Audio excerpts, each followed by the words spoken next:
Hello everybody and welcome to Art Classes My Way. I'm holding the camera today. I am going to be kind of giving you a little bit of a tutorial or a verbal walkthrough of how to do a much larger painting from a photograph. Now, you can see this guy, we've done this painting project in a previous set of videos, and he is considerably smaller than this here. Plus, a lot of this was done from imagination as opposed to actually working from photographs. We did have photograph references on my Facebook page, and the photograph for this painting is also going to be there as well. I took the photo myself, and you can tell that this guy is going to be huge compared to our little finch here. So this is pretty much how to get around trying to hand draw all the little details, and also how to paint a realistic, hyper-realistic painting like I typically like to do. And this is called the grid method. So you can see I've pre-drawn a whole bunch of lines very, very lightly. I am going to do this in watercolor because trying to hand draw this many details ahead of time on a canvas it's not impossible, but it's a level of frustration I don't like to deal with. It's one of the things I love about watercolors. So pretty much what's going on here, and I will show you on my computer, there is the photo that we are going to be doing. Now, I've gone ahead and blown it up, and this is the program called Photoshop. I've gone ahead and blown up the picture, and I have taken the ruler section, which is this little sidebar here on the picture, and you can just click on this ruler over here to the side and pull a little blue bar out and place it wherever you want, and it'll leave a light blue colored line on your picture wherever you put it. Now I put these all at the 1/2 inch and inch mark on this ruler, or on both of them actually. And then when I got done, I got a sheet of paper and pretty much measured out with a wooden ruler. And doesn't matter what the ruler's made out of, but mine's wood. And I went ahead and measured out because I wanted it to be bigger than what is on that picture. Because according to the picture on my computer, that guy is like 4 inches tall. I want something bigger than that, so I doubled the size.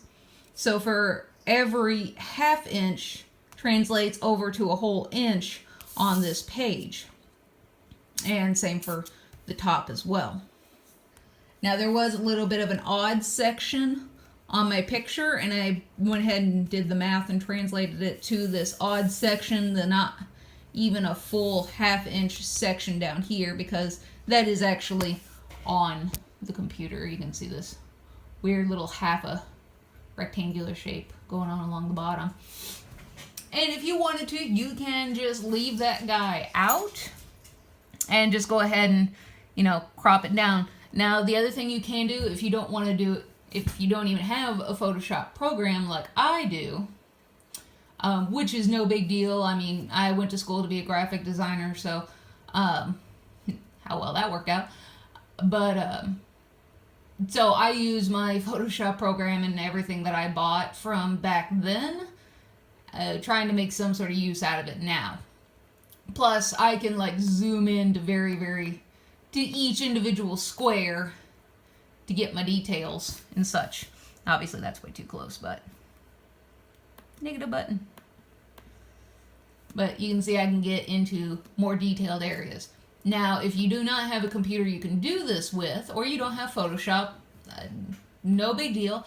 All you have to do is just print this guy out and work from a print or something that you printed off on your computer. I've done that tons of times, way more than I ever did before I have the computer, and sometimes I still do it that way.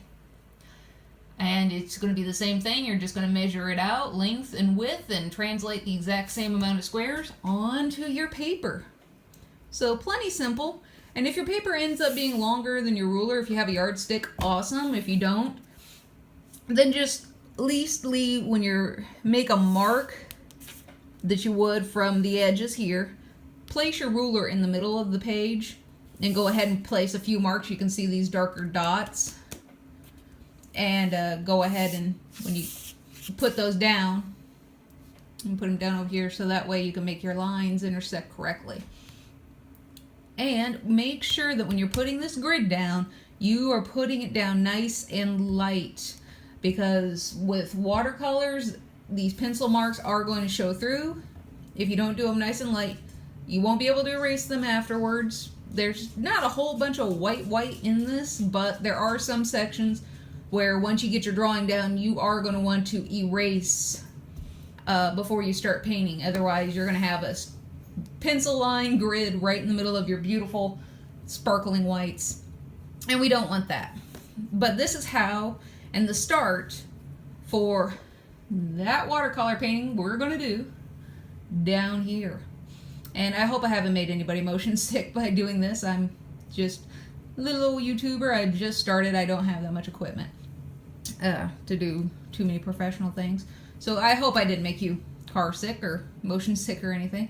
But this is going to be the start of it. So it's a very, very simple task. And even if you are wanting to you're just wanting to do a drawing, the grid method is absolutely awesome.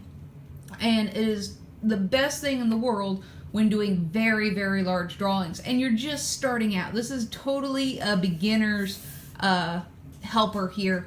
And even the professionals, when they're trying to do super hyper realistic and they're not working on their drawing from life skills. And there are just some drawings out there that you can't draw from life. If you want to do a action scene of a lion looking like it's leaping out at the viewer, well, you don't want to stand under a live lion while he's leaping at you and trying to draw him from life. It's just not going to work. We have to be realistic here. So this is where working from photographs, your photographs, is really going to help you out so much. And when you're doing a drawing, you don't have to put down the tape or anything. This is just for the watercolor method. Hey, maybe you do want to put the tape down. I'd hate to try to take it off afterwards and rip your paper, but it is a possibility. So, all right, well, that's going to be the end of this video. I know it's super short, and I don't exactly do that very often, but it's a pretty easy method to explain. I hope this was helpful for anybody who's wanting to learn about the grid method. This grid method took my drawing skills to a whole new level once I found out about it in high school, my first year of high school. And so it is a great method tool to have in your arsenal. All right, well, I'm going to leave that at that. Please like, subscribe, and comment. Please put comments of what videos you would like to see in the future. Any techniques you want to learn, any verbiage that you've heard somebody say or that you've read in a magazine that makes absolutely no sense and you want to know what it is. I'm more than happy to help you guys with anything that you want to learn. And as always, thank you for coming and hanging out with me, even if it is for this very short little snippet. And I hope you all have a great day.